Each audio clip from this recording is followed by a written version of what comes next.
हिमाचल प्रदेश के कर्मचारियों के द्वारा जो एनपीएस के विरोध में और ओल्ड पेंशन स्कीम की बहाली के लिए जो संघर्ष पिछले तपोवन की भूमि से तपा और आज शिमला के विधानसभा के सेशन के बाहर जो ठंडक ने उसने नई तपिश हिमाचल प्रदेश की राजनीति के अंदर लाई तथा एक नया अध्याय हिमाचल प्रदेश के कर्मचारियों के आंदोलन के अंदर जुड़ा और अपनी ही चुनी हुई सरकार के द्वारा जो वाटर कैनन का इस्तेमाल करके उसकी लड़ाई को रोकने की चेष्टा हुई, कोशिश हुई और जिसमें हमारे कर्मचारियों ने योद्धाओं की तरह इस लड़ाई को लड़ने का बीड़ा उठाया, संकल्प लिया। मैं उसका स्वागत कर रहा हूँ, उसका समर्थन कर रहा हूँ और इस पे मुझे कहने में कोई गुरेज नहीं है। सुप्रीम कोर्ट ने भी कहा है, न्याय प्रणाली के अंदर भी इसको स्टेब्लिश्ड है कि कर्मचारी अगर मांग रहे हैं तो अपना अधिकार मांग रहे हैं और सुप्रीम कोर्ट ने इसमें साफ कहा है, ये बाइंडिंग है सरकारों के ऊपर कि वो कर्मचारियों का हक डिनाई नहीं कर सकते, उनको देना है। जो चालाकी से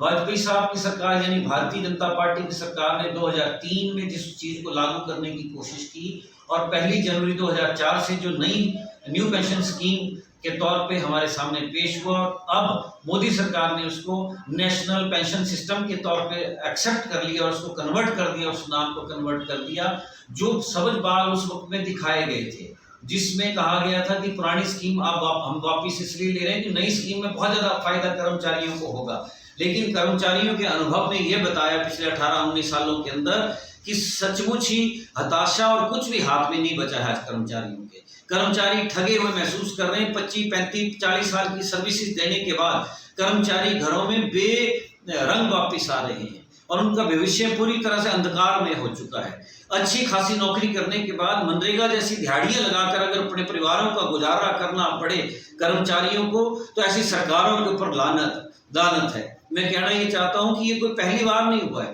ये 1870 से इस पेंशन को लागू किया गया। कनाडा से ये शुरुआत हुई थी, उसके बाद मैक्सिको, यूएस और भारत के अंदर भी 1914 में इसको एक्सेप्ट कर लिया गया। हमारे पहले प्रधानमंत्री स्वर्गीय पंडित नेहरू के द्वारा 1950 में इसको एक्सेप्ट करके इसको लागू किया गया। भारत एक कल्याणकारी राज्य था, कल्याणकारी राज्य के तौर पर इस चीज को सरकारों ने एक्सेप्ट कर लिया कि हम इसको पूरे भारत के अंदर जितने भी कर्मचारी हैं उनको इस स्कीम को लागू करने के लिए मदद करेंगे, उसको स्कीम को लागू करेंगे और सक्सेसफुल तरीके से ये स्कीम लागू हुई। जब ये स्कीम पूरी तरह से लागू हुई तो सरकारों के हाथ पांव कहाँ फूलना शुरू हुए, जब वो पूंजीपतियों के दबाव में आई। जब पूंजीपतियों ने इस स्कीम को ये कहा कि लायबिलिटी है कर्मचारियों के लिए और धीरे धीरे शिक्षा से, स्वास्थ्य से सरकारों ने अपने आप को पीछे हटाना शुरू किया और वेलफेयर स्टेट के मॉडल से पीछे हटना शुरू हुई। आईएमएफ, वर्ल्ड बैंक की जब पैसा आना शुरू हुआ तो ये सरकारें दबाव में आई और इन्होंने भारत के मॉडल को, जो वेलफेयर स्टेट का मॉडल उस वक्त की कांग्रेस सरकारों ने लागू करने की कोशिश की और बाद की जनता पार्टी की सरकार थी, चाहे वो वाजपेयी साहब की सरकार थी, उन्होंने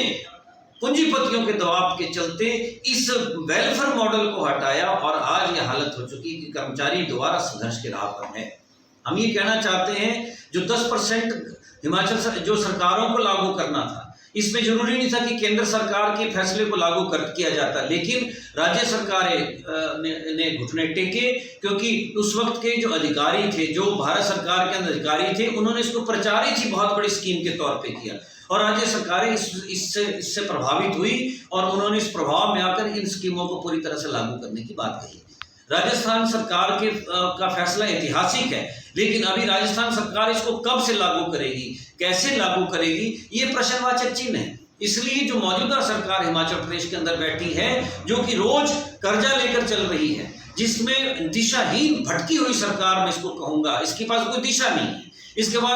इसके पास कोई कोरोना काल में तो और भी सरकार की दिशा और भटकी है और इसे दिशाहीन इसको मुख्यमंत्री मिले हैं और दिशाहीन इसके मंत्री हैं। ये सरकार तो शायद ही गट्स दिखाएगी इसको लागू करने का, क्योंकि इन्वेस्टर मीट